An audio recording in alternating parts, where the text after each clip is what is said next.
National FFA. I'm Madeline Anderson. And I'm Luke Anderson, but maybe you may just know us as the other Andersons. While to someone else, that title might seem a little inconsiderate, for me, I wear it like a badge of honor. There's no greater privilege than getting to be known as Morgan Anderson's little sister. Morgan embodies grace, strength, and love. And I'm so glad that over the past year, you all got to experience the light and joy she brings to everything she does. Whether you're meeting her for the first time today, or if you were lucky enough to meet her during a visit, there's no denying her genuine passion for service and the FFA. After her visits, I would often get phone calls from her raving about how welcomed and loved she feels within this organization. It fills me with overwhelming joy that you all got to experience her love and joy the way I have for the past 19 years. To know her is to love her. And her service truly shows her love for you all. Please welcome our big sister and your 2023-2024 Eastern Region Vice President, Morgan Anderson. Relentlessly, thoughtfully, selflessly, and inspirationally loving towards others. A good person is appreciative. A good person is someone that goes out of their way for the betterment of others. A good person is humane. A good person is selfless and makes sure everyone is welcomed. A good person is someone who's willing to make sacrifices for the greater good. A good person is someone who brings out the best in others. A good person is someone who says, "Thank you." A good person is someone who makes you feel seen, heard, and valued. A good person is someone who loves everybody always. A good person is somebody who makes everybody feel valuable. A good person puts the needs of others first. Una buena persona es aquella que ama y respeta a los demás. A good person is somebody who's willing to help you when you're feeling stuck. A good person is someone who can step up to the plate and be there for others in a time of need. A good person is passionate about serving others.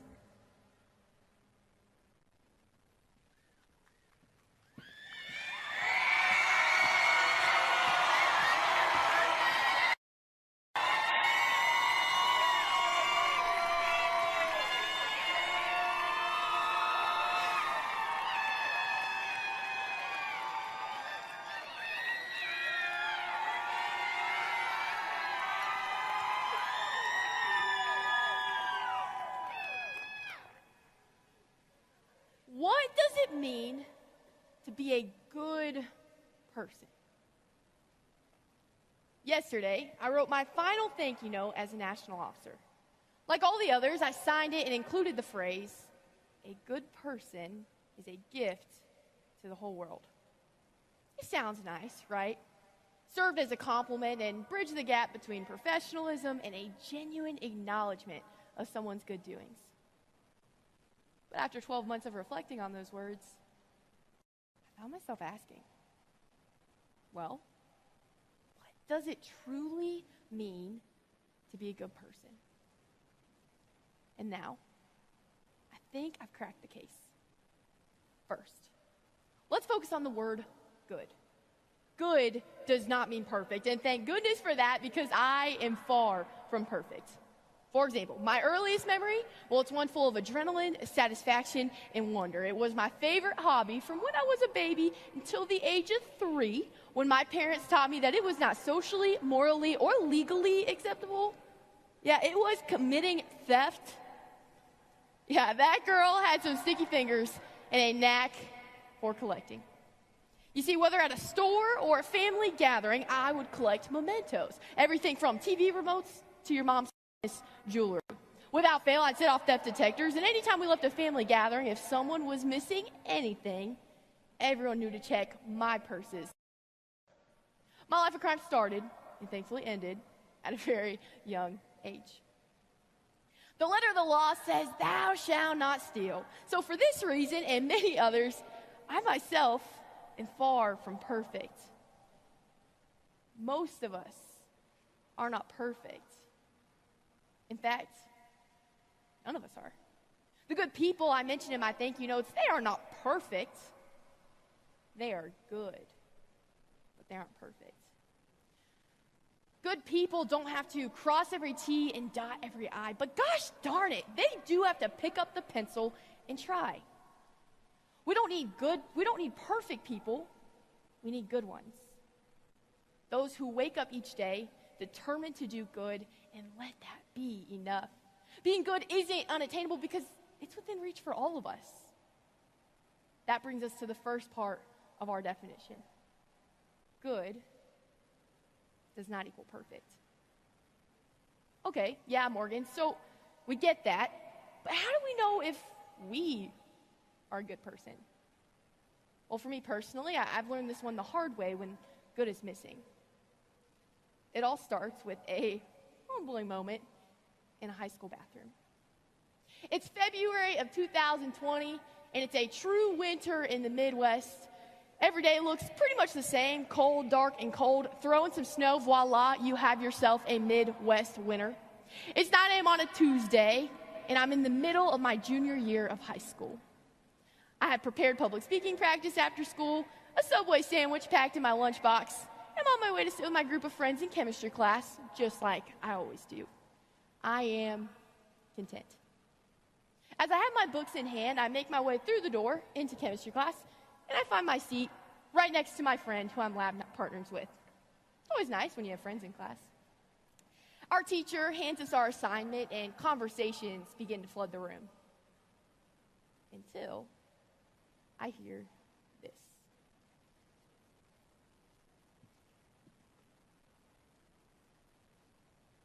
Morgan is so annoying. Why does she even bother talking?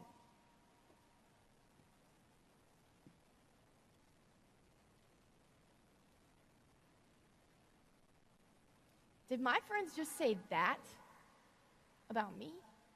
No, surely they don't mean me. I mean, come on, I'm their friend. But the whispers continue.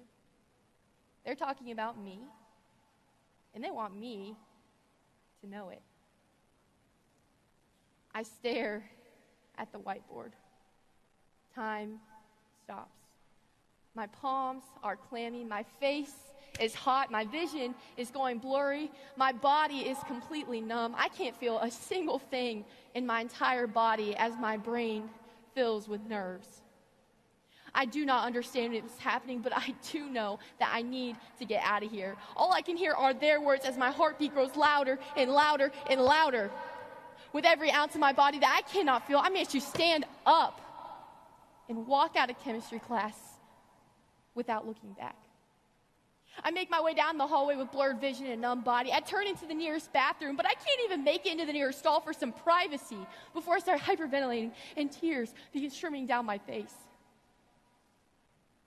I pull off to one of the mirrors at one of the sinks. I put my hands on the sink and I look at myself. As my tears flood down my cheeks, I can't help but think. Everything I thought to be true has been shattered. I am having my first ever panic attack.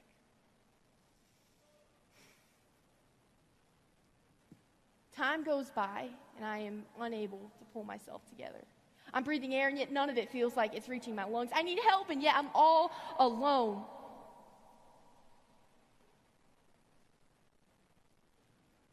We need good people. It's funny how 4 years later, I can still recall something as painfully vivid as it did then. And even right now, my heart is racing the same way it did in that moment. And although that was a painful thing that happened, it's not the pain that gets me the most. It's what's missing. It's what I wish I had in that moment. You see, I wish the girl next to me would have told him to stop. I wish someone would have pulled me away for an easy out. I wish someone would have followed me down the hallway to act like they cared. I wish someone would have texted me after school that day to check in and see how I was doing. I wish someone would have done anything. I didn't need a superhero to save the day. I just needed someone to check on me, stand up for me, just ask if I was okay, or just show that they cared. Was that too much to ask? Have you had one of these moments where you didn't need a superhero to save the day? You just needed someone, anyone, who would have made your pain, your suffering, Just a little bit easier. A good person, perhaps. One thing I think we can all agree on is that we know good people exist because we certainly notice when they aren't there. Yeah. We notice. But it doesn't have to be this way. So, what does it mean to be a good person? Well, for me, I believe that the power of a good person is felt most apparent when we're going through a rough season.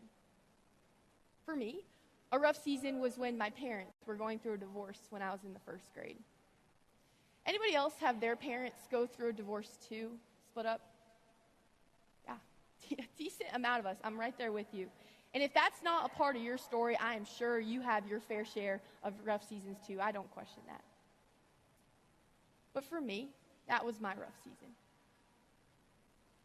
After the divorce papers were signed, my mom, siblings, and I found ourselves living with my grandma for a short period of time. And while that was obviously hard and displacing, my grandma did everything to give us the greatest sense of normalcy possible. And that looked like grandma being grandma, loving us, making us meals, getting us where we needed to be when we needed to be there. When I was sad, my grandma told me she loved me. When I felt confused, my grandma would sit with me and gently play with my hair. When I was alone, my grandma told me she loved me and that everything would be okay.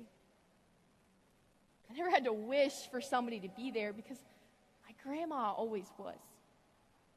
But you see, a few years ago, I was talking to my mom about that season, and it turns out that it wasn't just grandma being grandma.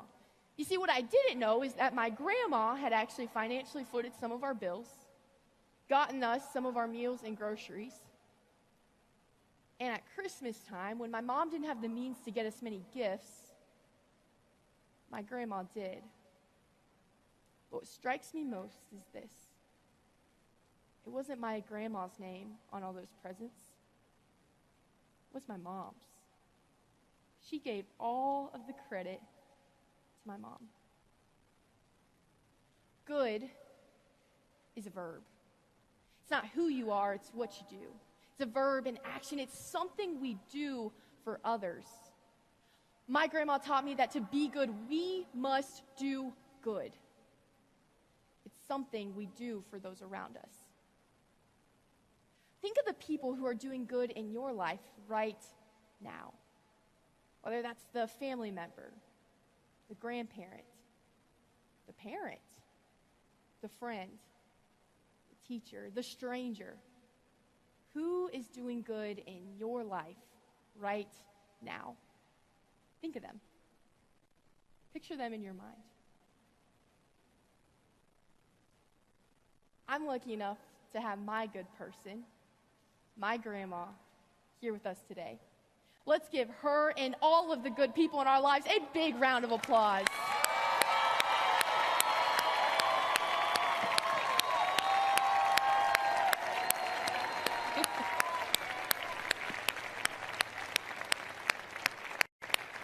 I love you, Grandma. Thank you for joining me in that. So let's define good, all right? We know what it feels like when a good person is missing. We know that good does not equal perfect, and we've seen good in action, but what does it mean to be a good person? Well, I've boiled it down to this. A good person is someone who works to end the pain or suffering of others. Who are those people that are silently suffering around you? The friend whose parents just got divorced. The teammate whose joy has gone quieter. The classmate who doesn't come to school anymore. Who is hurting around you? And how can you be a good person when they so desperately need one? Maybe it's taking the time to talk with the football teammate who tore their ACL and is benched for the season. Maybe it's covering someone's meal at this convention because you know they're in a pinch. Or maybe it's sitting with the person who always sits alone in the school cafeteria. Maybe it's big. Maybe it's small, maybe it's something, but it's never just nothing. Over the last year, I have traveled across this great nation, and I have met some darn good people. A good person is Chloe, who let me jam out in the car when I was nervous before giving a speech. A good person is Emily, who invited me out to dinner when I was alone with her friends. A good person is Bailey, who treats people with such kindness it leaves them wondering why. A good person is Sapana, who cheers on others in their success as if it's her own. A good person is Jacob, who empathizes with others. A good person is Marley, who is genuinely thankful to be wherever she is. A good person is Trey, who knows no stranger. Folks, these are some darn good people. Because we don't need perfect people, we need good ones. And those people are a gift to the whole world. But you know what? Let me put it this way. When I ask the question, who is a good person? To me, the answer is simple. If able, let's stand together. Whether you're in the nosebleeds or on the delegate floor, let's stand together. Look around. Good is a verb, and you do good. When you see pain or suffering in others, you do something good. Folks, good people are gifts. And never forget that you are a gift to this whole world. Thank you. Said love as much as you can. Give you gratitude at night. And be thankful for each and every day that you get to see the sunrise. Don't take your time for granted. Don't you do nothing in spite. Take care of the people, and you won't need a steeple to give the world your life. Morgan, you are beyond words. You're the friend we've always wanted, the words gal we always needed, and the listener we strive to be. You embody elegance and grace no matter the environment you find yourself in. You're our go-to for all things coffee, handwritten notes, and chickens. Thank you for sharing your gratitude everywhere you go. Side by side or miles apart, we've been best friends right from the start. Better together. Carter, Emily, Grant, Amara, and Canyon. National FFA members and guests, your Eastern Region Vice President, Morgan Anderson. Said love as much as you can. Give you gratitude at night. And be thankful for each and every day that you get to see the sunrise. Don't take